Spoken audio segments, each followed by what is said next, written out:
자, 그 중에서는 저희가 오늘 파트 7이라고 하는 여러분들 특히 초급자분들이 가장 귀찮아하는, 어렵다라기보단 귀찮아하는 그 독해 문제들을 어떻게 확인해 나가는지 우리가 하나하나씩 살펴보도록 할 겁니다. 자, 근데 제가 제목에 뭐라고 했나요? 독해를 하는 가장 중요한 정답은 어디에 있다? 동사와 목적어에 있다라고 했죠. 그럼 뭔가 조금 어색할 수 있어요. 여러분들이 생각할 땐 영어 공부다라고 하면 선생님들이 매번 저한테 찾으라고 합니다. 무엇을? 주어 동사를 찾으라는 얘기를 참 많이 해요. 근데 저랑 수업을 하면 주어 동사 찾는 일이 거의 없을 겁니다.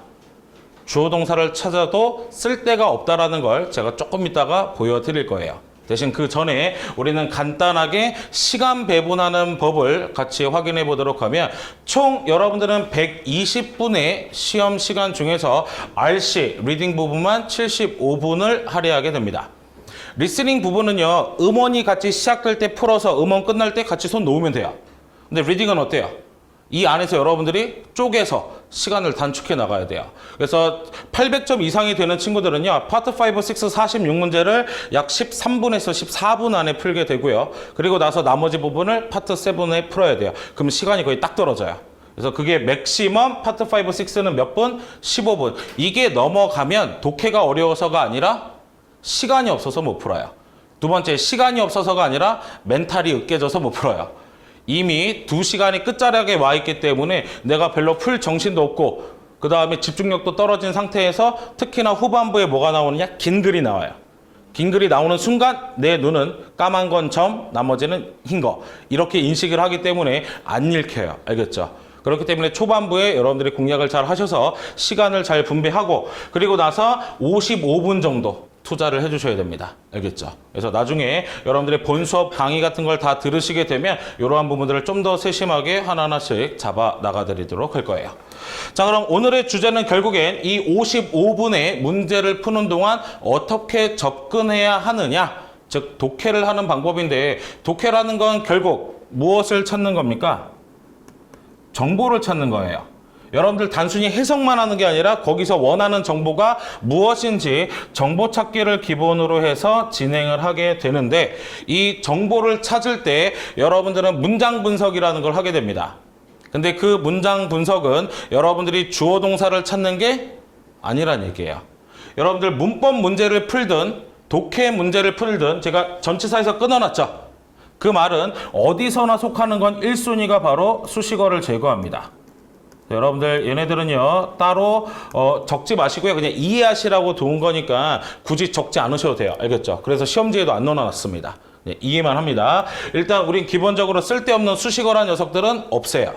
그리고 나서 여태까지 대부분 주어 동사를 찾아서 뭐 영희가 뭐 했다, 뭐 회사가 뭐 했다 이런 식으로 해석을 시작을 하셨을 텐데 시험 문제는 늘 대부분 질문이 what으로 나와요. 그 회사는 무엇을 했는가?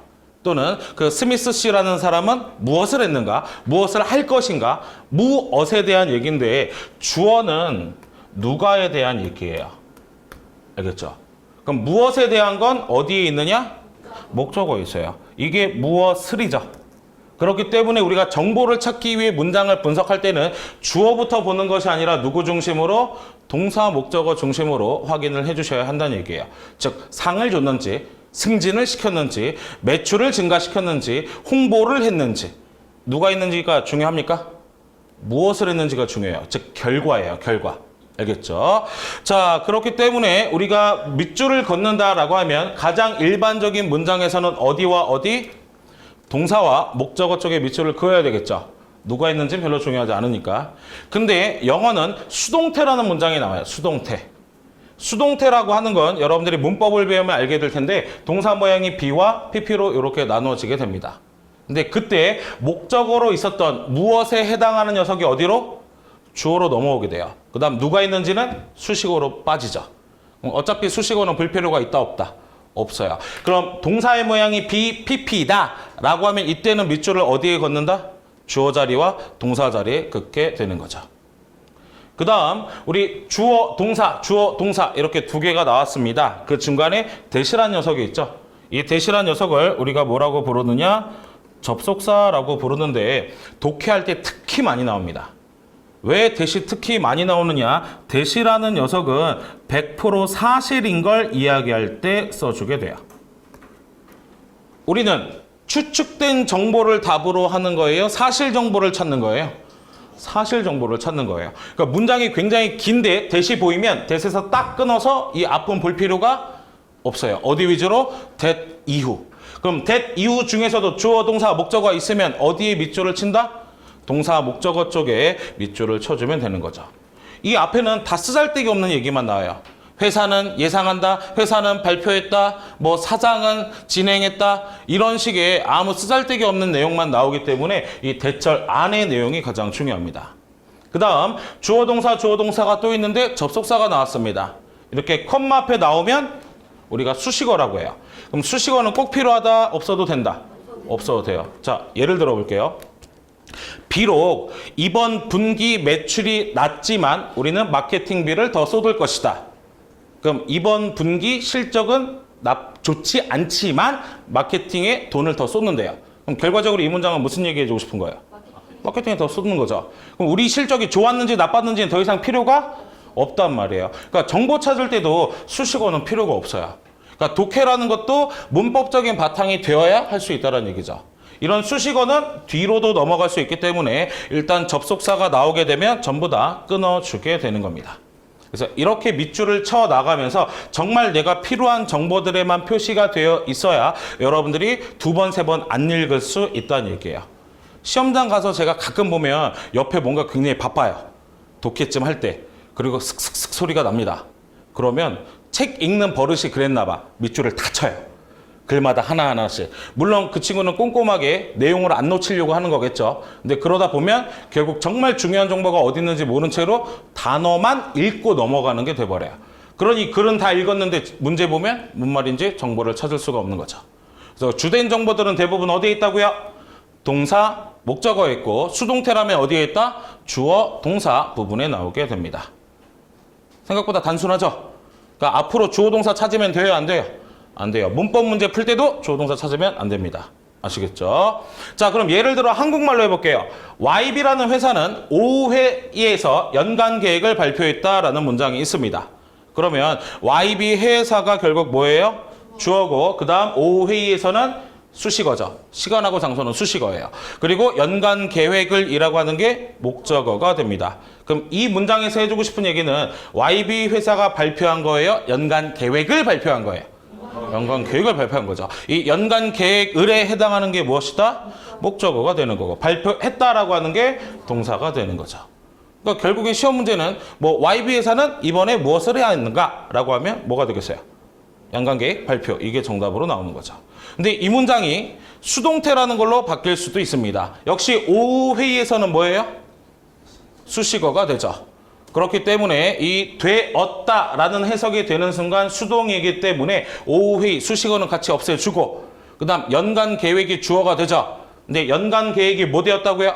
발표되었다고요. 누가 있는지는 중요해요? 안 중요해요? 안 중요하게 된다는 얘기입니다. 그래서 수동태일 땐 어디에 밑줄 친다? 주어와 동사 부분에. 이런 연습들만 꾸준하게 되시면 여러분들이 독해 부분도 좀 더 간략하고 시간 단축을 하시면서 진행하실 수가 있어요. 자, 그러면 우리가 조금 응용을 한번 해보도록 할게요. 응용을 하게 되면 요 밑에 이제 여러분들이 싫어하는 게 나왔죠. 방금은 한글이니까 눈에 딱딱 띄었는데 뭔가 굉장히 다닥다닥 붙어서 등장을 했습니다. 자, 그러면 우리가 첫 번째 문장부터 한번 볼게요. The president required employees to submit the report.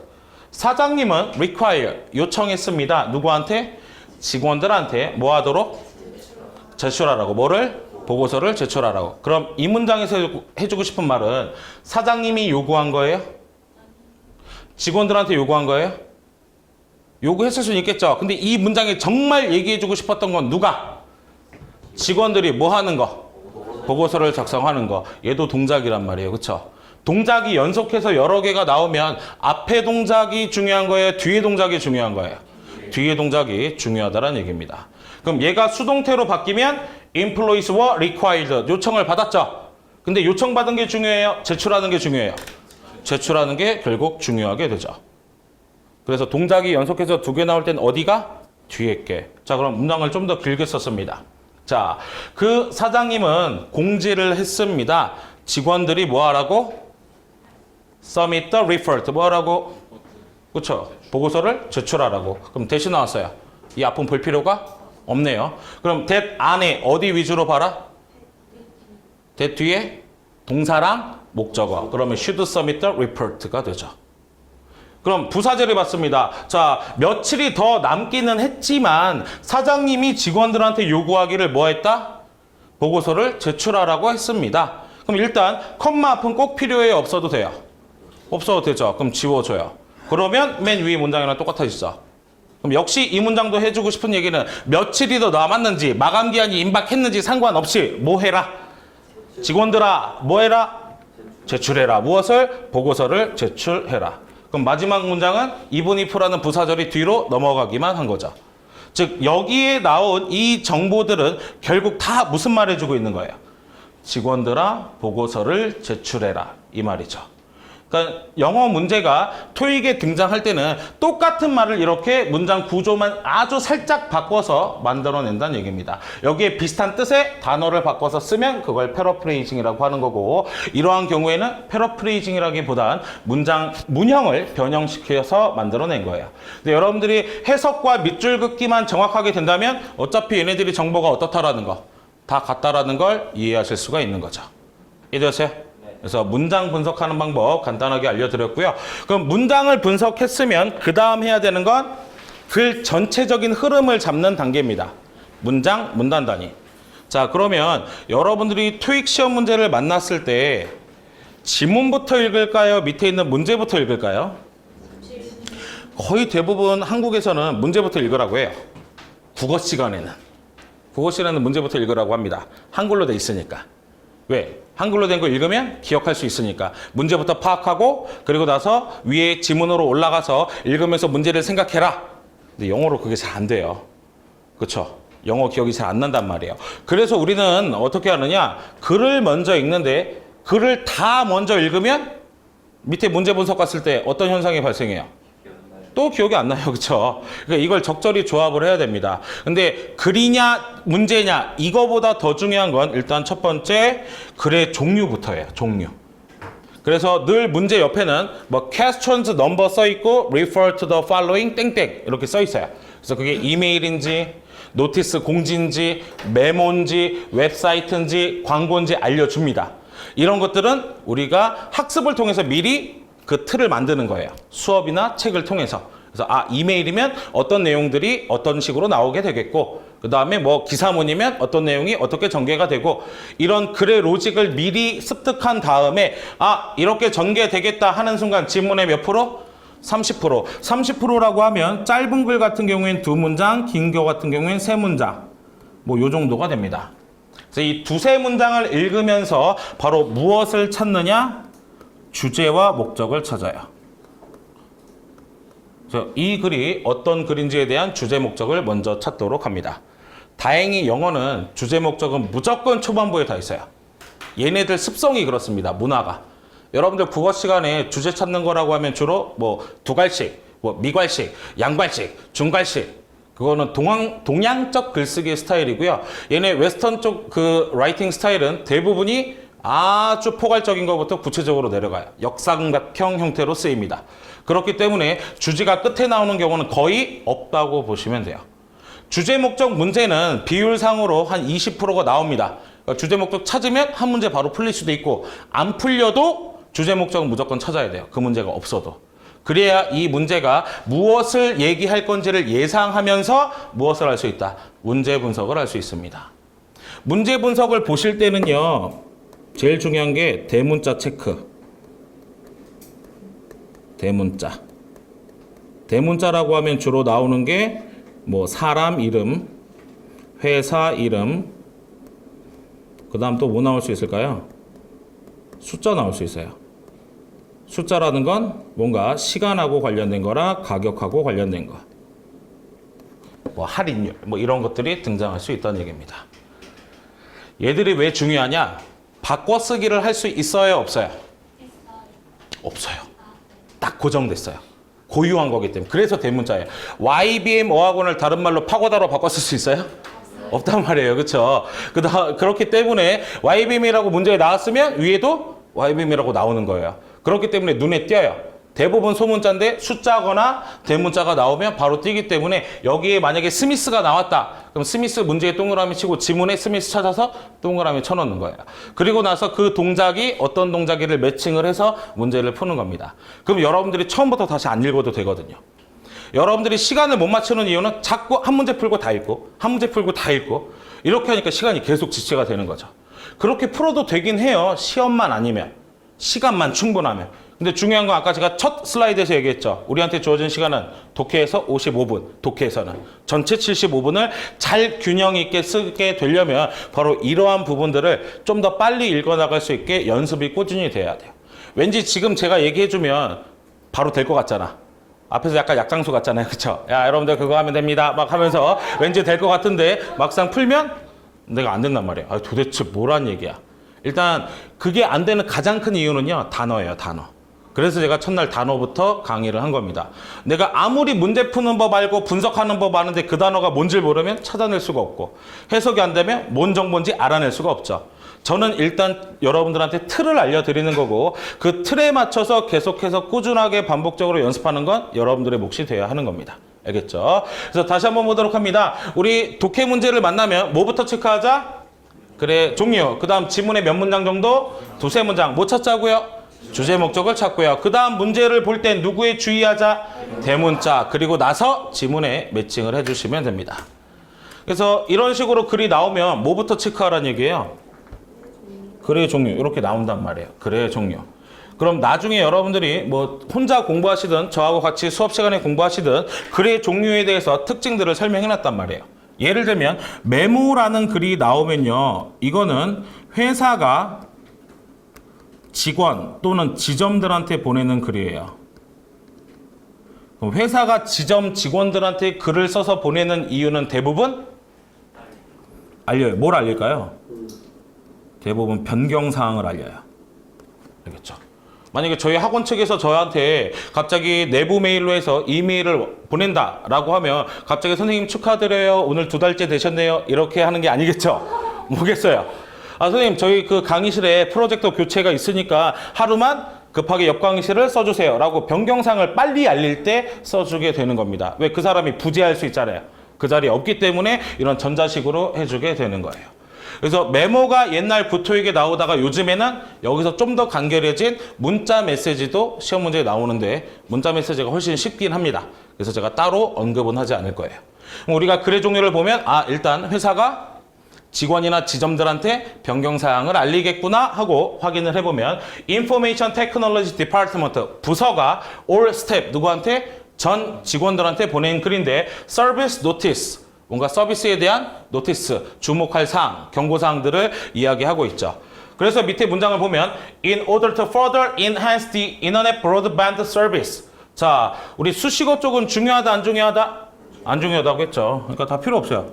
이유가 어쨌든 결과가 중요한 거예요.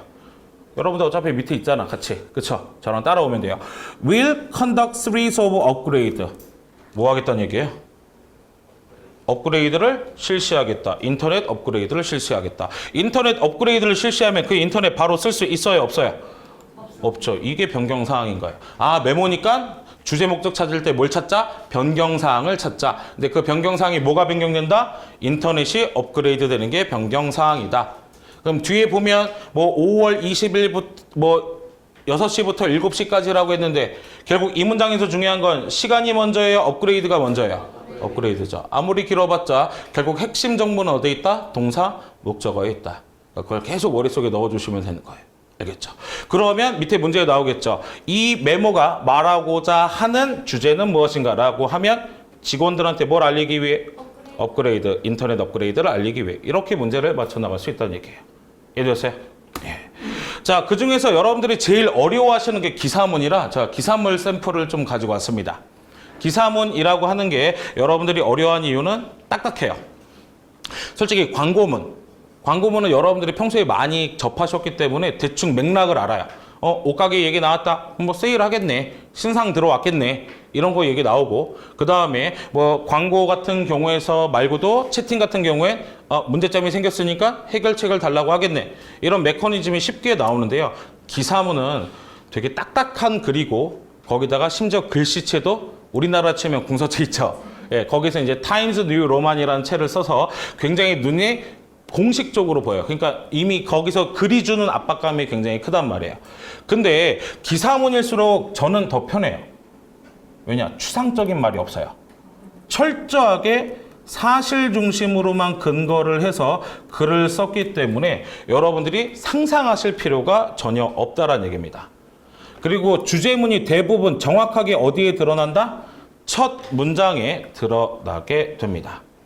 그래서 여러분들 기사문이라고 하면 좀 더 쉽게 얘기해서 뭐 중심으로 기억하자? 팩트 중심. 그럼 이 말을 바꾸면 의심, 추정, 예상이라고 하는 건 답이 될 수 있어요? 없어요? 없어요. 알겠죠? 그래서 예전에 시험 문제에 나왔던 것 중에 제가 수업 시간에도 자주 예로 드는 건데 이런 식의 문장이 나온 적이 있어요. 뭐 어젯밤 서면 1번가 근처 시장 3층 건물에서 화재가 발생하여 인명피해는 없었으나 재산피해가 5천만 원 가까이 들었습니다. 이번 화재의 원인으로는 담배꽁초, 그 다음 누군가의 방화, 그 다음 오래된 전선의 합선으로 추정이 되나 현재 조사 중에 있습니다. 이렇게 나왔어요. 그러고 나서 밑에 문제에는 화재의 원인은 A번 담배, B번 방화, C번 합선, D번 없음. 정답은? 없음이 돼야 돼요. 왜? 담배꽁초, 합선, 방화로 추정되나 현재 조사 중이다. 현재 조사 중이라는 건 아직 결과가 나오지 않았다라는 얘기죠. 그러니까 이걸 잘 못 읽어내신 분들은 셋 다 있었는데 일단 없는 건 답이 안 되겠고 나머지 셋 중에 하나 뭘까? 혼자 상상하기 시작해요. 서면시장에 밤에 누가 불을 질렀다. 그래 내가 지나다니다 보니까 담배 애지간히 펴. 그럼 담배 꽁초일 거야. 그건 상상이죠. 그렇죠?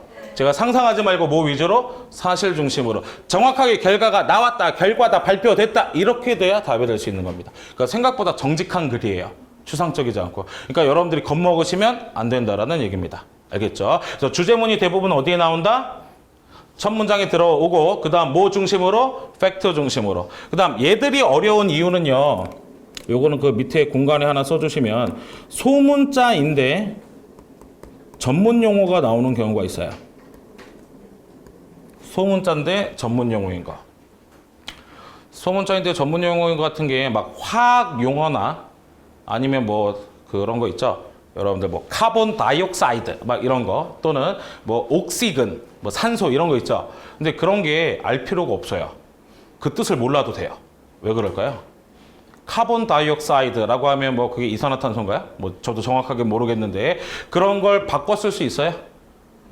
옥시근이라는 전문 용어를 소문자로는 썼으나 다른 단어로 바꿔 쓸 수 있나요? 없어요. 패러프레이징이 안 돼요. 소문자이나 고유명사나 마찬가지인 녀석이에요. 그렇기 때문에 문제에서도 걔로 나오고 지문에서도 그 단어로 나올 거란 말이에요. 그러면 걔를 모르면 그냥 읽고 넘어가시면 돼요. 영어로. 그 옛날에 돌아가신 디자이너 그분처럼 앙드레 김 선생님처럼 왜 보면 영어랑 한국말 섞죠. 막 오늘 판타스틱한 패션쇼였고 오늘 웨딩 컨셉이 어쩌고 이렇게 얘기하잖아요. 그냥 그대로 가면 돼요. 결국 그 사람은 어떻다는 얘기예요? 오늘 패션쇼? 좋았다. 이렇게 얘기를 하는 거죠. 그런 식으로 여러분들이 잡아나가시면 돼요. 그래서 예전에 어떤 적이 있었냐? 이런 단어가 한번 나온 적이 있어요. 그리들이란 단어가 나온 적이 있어요. 근데 문제에서도 그리들이라고 나왔고 지문에서도 그리들이라고 나왔습니다. 근데 이 녀석이 근처에 있는 애들을 해석해서 보면 제가 그냥 한글로 쓸게요. 그리들 위에 고기를 올려놓고 그 다음 화력을 3으로 올려서 5분 정도 로스팅을 즉 굽고 그리고 나서 거기에서 뭐뭐를 합니다 라고 한단 말이에요. 그럼 여러분들은 그리들이란 말을 처음 들어봤죠? 그런데 보니까 그 위에 뭘 올려놓는데요? 고기를 올려놓고 화력을 가할 수 있죠. 그럼 대충 뭐겠어요? 불판. 이렇게 유추가 된단 말이에요. 또는 예전에 이런 단어도 나왔어요. 비노큘러라는 단어가 나왔어요. 근데 이것도 굉장히 익숙치 않은 단어죠. 근데 어떻게 나왔냐? 비노큘러를 가지고 맞은편 산 정상에서 나와 있는 산등성이를 보고 있었다. 이렇게 나온단 말이에요. 산등성이를 봤대요. 산 정상에 올라가서 맞은편 산등성이를 봤대요. 그럼 이건 뭐겠어요? 망원경, 쌍원경이라는 뜻이죠. 그러니까 어차피 얘네들은 바꿔 쓸 수 있는 단어가 없단 말이에요. 근데 여러분들은 일단 태생적으로 모르는 단어가 나오면 쫄아요. 아씨, 나 몰라. 그럼 거기서 자꾸 상상하죠. 막 쪼개, 빈, 노, 뭐 큘라? 막 자기가 아는 걸 총동원하려고 해요. 근데 제발 동원하지 마세요. 대부분 틀려요. 알겠죠? 그냥 모르는 것들은 어떻게 해라? 읽고 넘어가세요. 근데 그 모르는 것들이 전문 용어와 대부분 품사로 따지면 명사란 말이에요. 알겠죠? 그렇다면 반대로 누구의 뜻은 알고 있어야 된다는 얘기예요. 동사의 뜻은 알고 있어야 돼. 아까도 그리들은 몰라도 굽는다, 고기를 올려놓는다, 화력을 키운다 알아야 되고. 그쵸? 그다음 비노큘러라는 단어가 유추가 되려면 뭐가 필요해요? 본다, 정상에 올라가서 뭐 손으로 잡아서 이런 동작을 알아야 되죠. 그래서 어떤 분들 저한테 상담하면 선생님 저 단어 어떻게 하죠? 단어 저 뭐부터 외워야 되죠? 이런 경우들 많아요. 그럼 전 늘 얘기합니다. 동사부터 공부해라. 나중에 강의 시간에도 얘기했지만 거의 영어 단어의 모든 단어들은 동사에서 시작해요. 동사한테 뭔가를 뒤에 붙여서 명사가 되고요. 명사 뒤에 뭔가를 붙여서 형용사가 되고 형용사 뒤에 ly를 붙여서 부사가 돼요. 결국 쪼개고 나면 결국 끝에 남는 건 대부분 동사라는 얘기예요. 그래서 여러분들이 어휘 공부를 좀 더 많이 하고 싶으신 분들은 수업 시간에도 동사를 많이 다루겠지만 스스로도 동사를 굉장히 많이 보셔야 합니다. 알겠죠? 동사를 잡으면 영어의 절반은 잡는 거예요. 아마 나중에 LC 선생님이 들어오셔서 얘기해도 똑같은 말을 할 겁니다. 동사를 잡아야 영어를 잡을 수 있어요. 알겠죠? 예. 자, 그 다음에 여러분들이 또 싫어하는 게 2중, 3중 지문인데 말 그대로 지문이 몇 개씩 같이 나온다는 얘기예요. 2개 내지 3개가 등장한다라는 얘기죠. 그러면 얘네들은요, 솔직히 꼼수가 없어요. 아까 얘기했던 지문이 하나짜리는요, 어차피 문제가 2개짜리, 3개짜리, 4개짜리 이렇게 나온단 말이에요.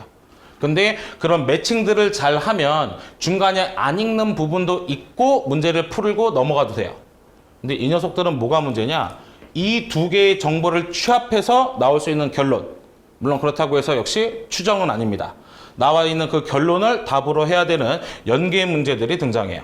그렇기 때문에 이 녀석들은 결국엔 뭐 할 수밖에 없다? 다 읽어야 합니다.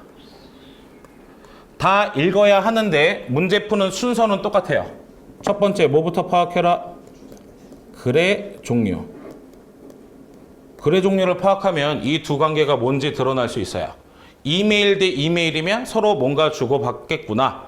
그 다음 광고문 나오고 이메일이면 이 광고에 대한 문의겠구나. 이렇게 글의 종류를 먼저 보고 그리고 나서 무엇을 한다? 주제의 목적을 찾는데 몇 번 찾아요? 2번 찾아야겠죠. A라는 글을 B라는 글에서 각각 찾습니다. 그리고 나서 3번째로 하는 게 문제 분석이에요. 근데 여기서 한 가지 주의해 주셔야 될 건 문제 분석을 해 주실 때 얘는 글이 2개 내지 3개죠. 그럼 이 문제가 몇 번째 글에 해당하는지 옆에 표시를 해 주셔야 돼요. 그래서 대부분 초반부 1, 2번 문제는 어디에? 앞에 거에. 뒤에는 4, 5번은 요 뒤에 지문에 주로 속해 있습니다. 대신 연계 문제가 어디나 어디에 나와요? 중간이나 끝에 나와요. 중간이나 끝. 그러니까 얘네들 정도를 제외하고는 여러분들이 옆에 표시를 해 주셔야 돼요. 왜 그러느냐? 여러분들이 3번 문제의 답을 못 찾았어요. 다시 읽어야 돼. 근데 옆에 표시를 안 했어. 그럼 어디부터 읽어? 처음부터 읽죠. 언제 다 읽어? 못 읽는단 말이에요. 근데 앞에서 감독관은 얘기합니다. 15분 남았습니다. 그럼 어때요? 아이씨, 다음 달에 또 보러 와야지. 그러고 덮는단 말이에요. 알겠죠? 그렇기 때문에 여러분들이 한 번 더 전체를 다 안 읽기 위해서. 알겠죠? 처음에 끝까지는 다 읽긴 해야 돼요. 근데 한 번 더 처음부터 끝까지를 다 안 읽기 위해서는 옆에 표시를 하시라는 얘기예요. 어디에? 문제에 몇 번째 지문인지 표시하라. 몇 번째 지문인지 표시해 주시는 거. 그게 여러분들이 2중, 3중 지문을 그나마 시간을 조금은 허비하지 않고 풀어나가실 수가 있습니다. 그래서 컨셉이 좀 이래요. 그 2중이나 3중 지문은 시간 소비를 줄이는 거고요. 단지문들은 시간을 단축하는 거예요. 그러니까 컨셉이 좀 다르죠. 그래서 제가 제안 드리는 방법은 가급적이면 긴 지문에서 짧은 지문 순으로 문제 푸시는 걸 권장을 합니다. 즉 순서대로요, 역순이에요. 역순으로. 어떤 분들은 파트 5, 6도 나중에 풀어라 라고 하는 경우도 있는데 뭐 그거는 사람들마다 좀 달라요. 저도 역시 상담해보면 그런 친구들이 있어요. 저는 앞에서부터 안 풀면 그 순서가 안 맞아서 불안해 죽겠어요. 그래서 난 안 돼요. 그러면 어쩔 수 없어요. 그럼 열심히 순서대로 풀어야 되는데 저는 파트 5, 6, 7 중에 뭘 먼저 풀어라? 그건 여러분들의 선택입니다. 다만 권장사항은 7에 돌입했을 때는 뭐부터? 긴 거 끝에서부터.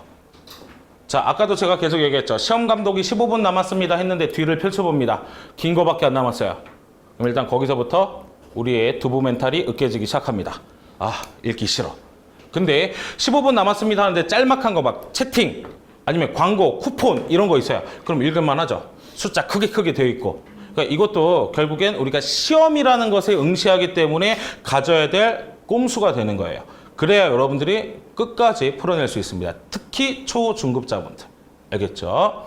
자, 그러면 우리가 실제로 자주 출제되는 지문 내용은 넘기고 그 출제되었던 내용을 뒷장에서 같이 한번 풀어보는 시간을 갖도록 할 겁니다. 그래서 뒤에 나와 있는 거 하나 정도를 제가 같이 보도록 할 텐데 일단 요건 저랑 같이 풀어봅시다. 자, 보시면 뭐부터 확인하자고 했죠? 그쵸. 글의 종류부터 파악하자고 했어요. 글의 종류가 무엇인가요? 이메일이에요. 이메일이라는 건 반드시 필요한 요소가 있습니다. 바로 수신자와 발신자가 나와요. 수신자라고 하는 건 어디에 표현되어 있나요? to 뒤에. 발신자라고 하는 건 from 뒤에 나와 있는데 대부분 to 뒤나 from 뒤에 사람 이름이나 기업 이름이 주로 나옵니다. 근데 여기서 사람 이름이나 기업 이름이 나오고 나서 지문에서 또 사람과 기업 이름이 계속 언급되느냐? 아니에요. 바뀌어요. 이 명사를 대신해 줄 녀석으로 바뀐다는 얘기입니다. 그래서 뭐 예를 들면 수신자가 미스터 스미스였고 발신자가 미즈 제인이었어요. 근데 이 녀석이 글로 넘어가게 됐을 때 바뀌게 되는데 그때는 남자니까 뭐로 바꾸면 돼요? he. 그러면 틀리는 거예요. 수신자는 무조건 상대방. 받는 사람. 얘가 남자건 여자건 뭐 다 상관없이 이메일이나 편지를 받는 사람은 그래서 뭐로 표현된다? you로 표현됩니다. 그러면 여자인 제이는 그래서 쓴 사람이니까 나 또는 회사 입장이면 우리 I나 we로 나온다는 얘기예요. 이런 부분들을 놓치고 여러분들이 스미스 씨한테 준 건데 왜 he가 안 나오지? 그러면 그 문제는 일단 놓치고 가는 겁니다. 그래서 글을 읽으실 때 you에 해당하는 게 누구라고요? 수신자, you, your, you로 나올 수 있고 그 다음 발신자, 보내는 사람이 나올 때는 I나 we, I, my, me, we, our, us 이렇게 등장을 하게 됩니다. 자, 그렇게 됐을 때 지금 보시면 to customer service라고 되어 있어요. 이 글에서는 지금 현재 받는 사람이 누굽니까? 고객 서비스 센터. 그러니까 어떻게 보면 우리 그 학원 1층에 데스크 같은 곳이죠. 그 다음 from은 사람 이름이네요. 그럼 일단 얘가 고객인지 아니면 같은 회사 사람인데 이 팀한테 연락한 건지 그런 건 초반부를 공략해서 찾아주셔야 되죠.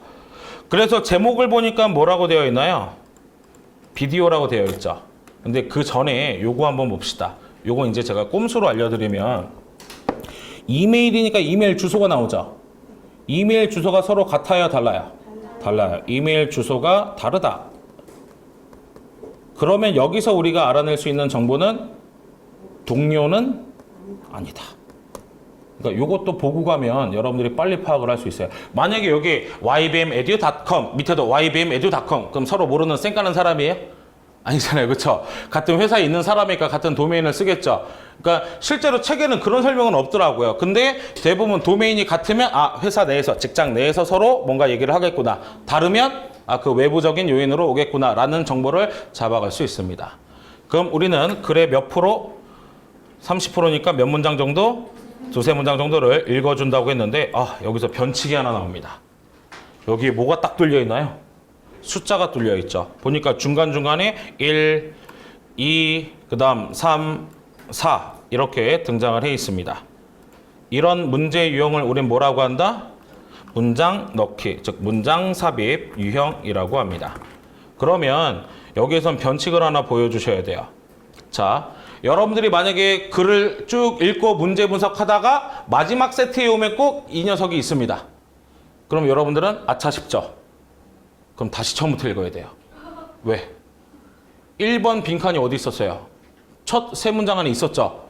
그럼 얘를 다시 대입시켜 보려고 처음부터 다시 읽어야 된단 말이에요. 그래서 여러분들이 지문을 딱 펼쳤는데 글 중간중간에 번호가 있다. 그럼 무슨 유형이 있는 거다? 문장 삽입 유형이 있는 겁니다. 그렇게 되면 글의 종류를 파악하고 나서 우리가 원래 세 문장을 읽기로 했는데 문제의 제시 문장을 해석을 하고 그 다음 주제 목적을 찾아야 돼요. 그래야 안 놓치고 안 까먹고 문제들을 풀어 나가실 수가 있습니다. 그러니까 요게 다른 거예요. 알겠죠? 글의 종류 다음에 원래 뭐 했는데? 주제 목적, 즉 두세 문장 찾았는데 그 전에 뭐부터 한다? 문제에 제시된 문장을 해석합니다. 이걸 해석하는 것도 가급적이면 한글로 지문 위에. 되게 구체적이죠? 예. 왜 그러냐? 펼쳤는데 죄다 영어만 있는데 거기 한글이 써져 있으면 눈에 계속 보여요. 어쩔 수 없어. 내가 살아가는 국어니까. 그쵸? 그러면 글을 읽으면서 1번에 들어가는지 안 들어가는지, 안 들어가면 거기 지워놓고 그렇게 천천히 읽어가면서 확인을 해주셔야 하는 겁니다. 그럼 실제로 여기에 나와 있는 제시 문장을 한번 보도록 할게요. 제시 문장 보니까 이렇게 한번 보도록 합시다. 뭐라고 되어 있죠? I was happy with that answer and though the matter was resolved 라고 되어 있습니다. 일단 나는 어떻다?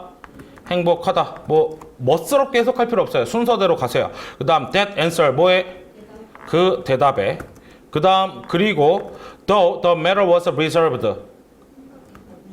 그 문제가 해결되었지만 이란 뜻이에요. 도는 뭐뭐 했지만 즉 그 문제가 해결은 됐지만 대답해줘서 어떻다? 좋다라는 얘기예요. 그럼 무조건 해석만 해서 문제를 풀면 될까요? 문장 삽입 유형은 요령이 하나 있는데요. 그걸 꼭 확인하셔야 돼요. 그래서 밑에다가 1. 문장 삽입의 요소 1은 지시어 2. 연결어 3. 시제 이 세 가지 요소를 반드시 문법적으로도 확인을 해주셔야 됩니다. 지시어라는 게 뭐다? 대명사예요. 대명사. 대명사는 앞에서 언급했던 걸 대신해 주죠. 그 다음 정관사. 정관사라는 게 더인데 더도 앞에서 언급한 게 한 번 더 나왔을 때예요. 그 다음 연결어라고 하는 것은 앞 문장과의 의미 관계. 그래서 뭐 예를 들면 그러나 아니면 게다가 이런 거 있죠. 만약에 그러나가 나왔다면 앞 문장하고 반대되는 내용이 있는 곳. 게다가가 나왔다면 추가하니까 비슷한 내용이 있는 거. 그 다음 시대라는 건 시간 순서가 맞는지. 그래서 문장 넣기 유형은요. 파트 7에서도 나오지만 어디에서도 나온다? 파트 6에서도 나와요. 유형의 차이는 있을지라도 문제를 풀어나가는 순서는 거의 대동소이합니다. 알겠죠? 예. 자, 그래서 여러분들이 다음과 같은 구조로 살펴주시면 돼요. 다시 한번 문장 삽입 문제는 세 가지 무엇에 주의하자? 지시어, 두 번째 연결어, 그 다음 마지막 시제까지 확인을 해줍시다. 그럼 우리가 지금 해석을 했는데 보이는 게 뭐가 있어요? That answer죠. 그 대답. 그럼 앞문장에 뭔가 대답을 해줬다는 얘기고요. 그 다음 두 번째 the matter 뭐 했대요? 그 문제. 그럼 앞에서 문제가 언급이 됐었어야 되겠죠. 이걸 생각하면서 읽어야지 그냥 한국어로 집어넣다 보면 여기도 될 것 같고 저기도 될 것 같고 이렇게 돼버린다는 얘기예요. 이해되세요? 예. 자, 그러면 실제로 우리가 이 녀석을 어디에 두자고 했어요? 지문 위에 두고 까먹지 않도록 하나하나씩 살펴주자라고 했죠. 그럼 이 정도 부분에 한글로 이렇게 써두도록 합니다. 그리고 나서 초반부를 공략해 보도록 할게요. 자, 보시면 I have been ordering various movies from your website. 자, I가 누구라고요? I. 그쵸, 발신자, 글을 쓴 사람, 여자 이름으로 나왔던 그 사람 있죠? 그 사람이 지금 order 뭐 했대요? 주문했대요. 무엇을? movie, 영화를. 그럼 I라고 하는 발신자는 뭐 한 사람이구나? 영화 주문자구나. 그럼 요걸 좀 더 간결하게 얘기하면 고객 서비스에 보냈다고 했죠? 그럼 이 사람은 소비자라는 얘기가 되겠네요. 그럼 이 이메일은 소비자가 회사의 고객 서비스 센터에 보내는 일이구나.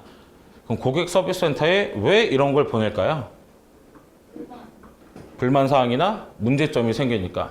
솔직히 여러분들 기분 좋다고 거기에다가 막 쓰지 않잖아요. 삼성 핸드폰 사고 기분 좋아서 갤럭시 너무 좋아요 이번 거 이메일 씁니까? 안 쓰잖아요. 그렇죠? 똑같아요. 뭔가 문제점이 생기니까 메시지를 전달을 하는 겁니다. 자, 그러면 그 뒤에서도 보면 over 5 years. 자, 몇 년 동안 해왔대요? 5년 동안. 그럼 이 사람은 일단 첫 고객이다, 단골 고객이다. 단골 고객이다. 이런 정보까지 나올 수 있는 거죠. 그리고 나서 many of which are independent films 라고 합니다. 대부분의 영화들이 independent film이래요. 독립 영화. 근데 그게 중요할까요? 아니에요. 필름이라는 게 중요해요. 누가 나왔어요? that 뒤에 보라고 했죠. 대신 나왔으니까. usually hard to find. 어떤 영화래요? 찾기 어려운. 즉 희귀한 거 주로 그렇게 했다라고 하죠.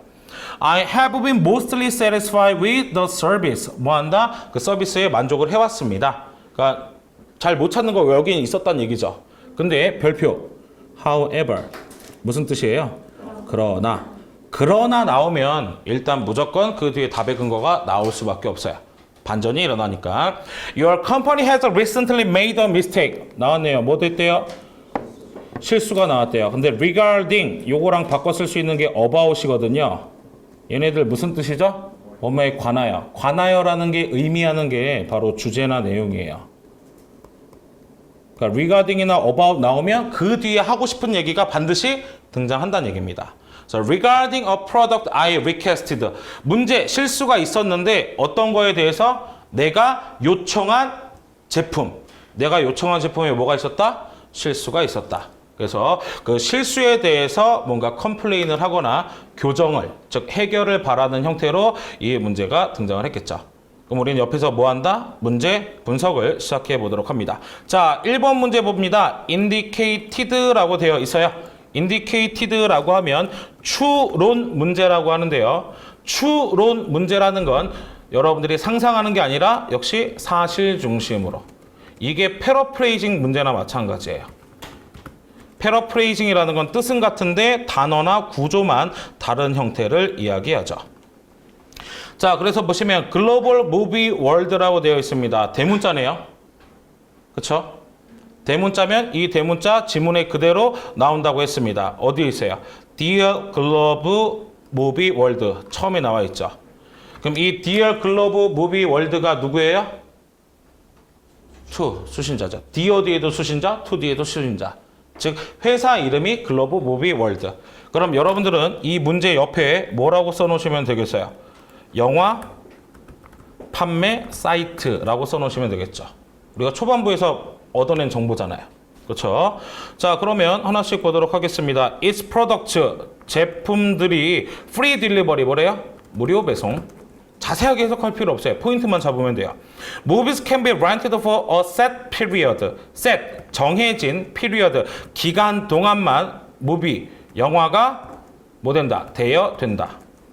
그 다음 C번 보도록 합니다. It deals with all customer complaints via email. 이 회사는요, 이메일로 모든 고객 불만을 처리한다. 지금은 그렇게 처리하고 있죠. 근데 여기서 주의하셔야 될 건 뭐예요? all이죠, all. 모든 걸 이메일로만 한다. 근데 만약에 그래, 전화나 직접 방문해라 라는 내용이 있으면 얘는 답이 될 수가 없는 거예요. 그 다음 D번, they offer unsatisfied customers their money back. offer, 제공합니다. 무엇을? 불만족한 customer, 고객들에게 무엇을? money back, 환불이죠. money back을 다른 말로 바꾸면 뭐겠어요? refund라는 단어로 바꿔 쓸 수가 있는 겁니다. 이런 게 이제 나중에 패러프레이징으로 등장할 수 있는 거예요. 근데 우리가 여태까지 본 정보로는 얘의 답을 찾을 수 있어요? 없어요? 없어요. 안타깝게도 첫 문제가 주제 목적이 아니기 때문에 우리는 문제를 다 분석하고 다시 하나하나씩 읽어 나가야 됩니다. 그 다음 2번. 제가 아무래도 이거 문제를 변형했나 봐요. 2번도 추론이네요. 실제로 추론 문제가 이렇게 연속 2번 나오는 경우가 없는데 아마도 제가 이거 실전반에서 만들었던 문제 같아요. 그래서 좀 더 난이도를 높이 한 건데 다행히도 뒤에는 뭐가 있습니까? 역시 누가 있어요? sit 이라고 해서 대문자가 있죠. 근데 우린 이 사람이 이제 누군지 알아요. 누구죠? 영화 구매자. 이제부터 발신자라고 하면 안 돼요. 이 사람에 대해서 우린 밝혀냈잖아요. 영화를 구매한 사람. 영화를 구매했는데 이 사람이 뭐라고 했어요? 불만이 있다라고 했죠. 즉 실수를 찾은 사람이 되는 거예요. 발신자이자 이렇게 한 사람. She recently ordered TV series. 최근 뭐 했다? TV 시리즈를 주문했다. 그 다음 She is a first time consumer. 첫 고객이다. 이거는 나왔죠. 몇 년 동안? 5년 동안 했다고 했으니까 얘는 답이 아닌 거 알겠네요. 그럼 이런 것들은 빨리 지워져서 눈에서 없애줍니다. Now, her order was late to arrive. 주문이 늦게 도착. 늦게 도착했나요? 주문으로 물품이 와요? 아니죠. 웹사이트에서 바로 했다고 했으니까 역시 얘도 말이 안 되고요. She withheld payment on her order. 자, withhold. 자, payment는 지불을 withhold. 뭐 하겠어요? 철회한 거예요. 철회. 그녀의 주문. 즉 주문에 대한 지불을 철회한다. 즉 돈 안 내겠다라고 하는 거예요. 근데 본인이 지불 철회를 요구할 수도 있고 그건 아니라 문제점 해결해 달라고 하는데 뭐 하는 걸 수도 있어요. 회사에서 해줄 수도 있죠. 그래서 얘는 일단 남겨놓습니다. 알겠죠? 자, 그 다음 3번 봅니다. Miss Ham이라고 나왔어요. 처음 보는 이름이죠. 그리고 to, do에 동그라미 칩니다. to, do가 나오면 해석상으로 뭐뭐 할 것이에요. 이미 한 거, 앞으로 할 거, 앞으로 할 거. 그럼 이건 추후 행동이라는 얘기입니다. 그럼 글의 어느 부분에 나오느냐? 후반부에 등장을 해요. 알겠죠? 그러니까 to, do로 나오면 글의 어느 부분? 후반부. 그런데 후반부 어디쯤에 있을지 잘 모를 수 있으니 누굴 찾아라? 햄이라는 여자 이름을 찾아라. 우리가 여태까지 읽은 데는 나왔어요? 안 나왔어요? 안 나왔어요. 그러니까 한 번은 이 이름이 지문에 나올 거란 말이에요. 그러면 우리는 지문에서 그 이름을 한번 찾아볼까요? 자, 우리 두 번째 문장 쭉 눈으로 스캔해 보시면 미즈 햄 있어요? 없죠. 그 다음 문단은요? 없죠. 그 세 번째는요? 여기 있죠. 글의 어느 부분? 후반부에 등장을 하게 돼요. 그러면 이 사람이 agree to도 하기로 동의한 것은 무엇이냐를 확인해 주시면 됩니다. 그러면 이 부분을 통해서 이 문제는 이 근처에서 찾을 수 있겠죠? 그래서 바로 문제를 풀어 나가 보도록 합니다. 이 부분 같이 확인해 볼게요. 자, a week ago, 일주일 전에 I called again. 이 소비자가 전화를 다시 한번 했었대요. 언제? 일주일 전에. 그러니까 처음 한 게 아니네요. 전화도. 그리고 나서 보니까 Customer Service Representative라고 하면 그 고객 서비스 사원 또는 대표. 근데 이 대표가 누구? I spoke to. 내가 얘기했던, 나랑 전화 통화했던 그 사람이 누구래요? 햄이래요. 햄이라는 사람이 confirmed that 나왔으면 confirm이라는 단어 알 필요 없습니다. that에서 끊어주면 돼요. 그리고 나서 봤더니 PP예요. 무슨 태? 수동태. 수동태는 어디 봐야 된다고요? 주어랑 동사. 아이템, 그 물건들이 receive 뭐 했다? 받아줬다. 그 다음 I was indeed due a refund. 그래서 나는 실제로 due a refund 뭐? 환불. 그래서 환불 같은 걸 해주기로 뭐 했었다? 약속을 해줬다는 얘기죠. 그리고 나서 assure, 별표. assure는 확신시켜 주다라는 뜻이거든요. 이게 문제의 어떤 단어랑 똑같다? agree. 동의하는 거나 확신시켜 주는 거나 같은 의미가 되는 겁니다. 원래 사전상 동의어는 아니지만 의미상 동의어로 쓰인다는 얘기예요. 그럼 역시 여기서도 뭐 보면 돼요? that. would process the fund that day, but since today the charge has not been refunded. 자, 뭐 해준다고 했는데? 펀드를, 즉 이거를 환불을 절차 진행해 준다고 했는데, 돈을 준다고 했는데 뭐 되지 않았다. 아직 환불되지 않았다라는 얘기죠. 그러면 우리가 햄에 대해서 알 수 있는 부분, talk to her supervisor. 그녀의 감독관에게 말하다. 그녀가 누구예요? 햄이죠. 근데 이 햄은 어떤 사람이야? 사장이? 직원. 나랑 통화한 직원. 사장도 결국 직원 중에 한 명이에요. 결국 나랑 통화한 사람인데 그 사람이 환불해주겠다고 했는데 됐다 안 됐다? 안 됐죠. 그 다음 correct an error. 뭔가 오류를 수정해주겠다. 그 다음 send an email. 이메일 보내주겠다. process an express order. express라고 하면 등기 우편, 등기 주문. 더 쉽게 얘기하면 빠른 거예요. 빠른 익스프레스가. 그래서 빠른 주문 처리해 주겠다. 근데 딱 환불해 주겠다는 얘기는 있어요, 없어요? 없죠. 그럼 거기에 가장 가까운 걸 추론해 내면 결국 문제가 발생했고 그 문제 중간에는 어떻게 됐는지는 모르겠지만 환불이라는 게 결국 결과였던 거죠. 그 결과에 대해서 컨펌을 해줬단 말이에요. 그럼 이 네 개 중에 가장 잘 어울리는 건 잘못된 걸 수정을 해주겠다라고 하는 거니까 B번이 되는 거예요. 이렇게 똑같은 항목으로 안 나올 수도 있다는 얘기입니다. 알겠죠? 그래서 이런 부분들을 주의해 주셔야 돼요. 그럼 우리는 두 문제 남았네요. 뭐하고 뭐? 영화 구매자 실수를 찾은 거에서 이 사람이 TV 시리즈를 주문했는지 지불 철회 주문을 한 건지, 그 다음 마지막에 이 문장이 어떻게 들어가는지를 찾아주시면 되고, 그 다음 이 회사에 대해서도 확인해 볼 필요가 있겠죠. 그럼 하나하나씩 그 다음을 보도록 하겠습니다. 자, I ordered copy of Moon Delight Video Set Season 1 from your site for $39.99 including $12.99 for international shipping fee 라고 되어 있습니다. 자, 이 부분을 보시면 이 사람은 지금 시즌 1을 샀대요. 한 편이에요? 여러 편이에요? 여러 편을 산 거죠. 그래서 여기 뭐라고 써요? 세트로 샀다고 했잖아요. 그렇죠? 그럼 몇 번째 문제가 풀려요? 두 번째 문제. 이 사람은 뭐 했다? 그렇죠. 시리즈물을 구매했다. 그럼 A번이 되죠. 그럼 D번은 자동적으로 답이 안 되는 겁니다. 알겠죠? 명백하게 나왔으니까. 자, 그리고 이렇게 문단이 나눠져 있으면 훨씬 더 편한 게 뭐냐면요. 그 문단 안에서는 그 비슷한 내용만 얘기하겠죠. 지금 여기서 계속 얘기하는 게 뭐예요? 비디오 산 금액 같은 거 얘기하잖아요. 그 다음 배송비가 얼마고 송장이 얼마고, 그쵸? 가격적인 이야기만 하고 있는데 우리가 문제 분석했을 때 가격을 물어보는 문제 나왔나요? 안 나왔나요? 안 나왔죠. 그럼 여긴 안 읽어도 돼요.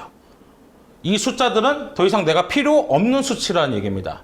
그러면 우리는 그 다음으로 넘어가서 이 부분을 통해서 살펴주도록 할 건데, 대신 잊지 않으셨죠?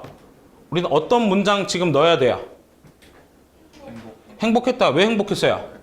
해결을 했는데 거기에 대답은 해줘서. 그쵸? 자, 그럼 보도록 하겠습니다. When I called your customer service line, 내가 전화했을 때, 근데 역시 수식어 부분은 별로 중요하지 않다라고 했고요. I was informed that, 대신 나왔으니까 대답도 중요하지 않습니다. As long as I sent back the additional set in good condition 이라고 해요.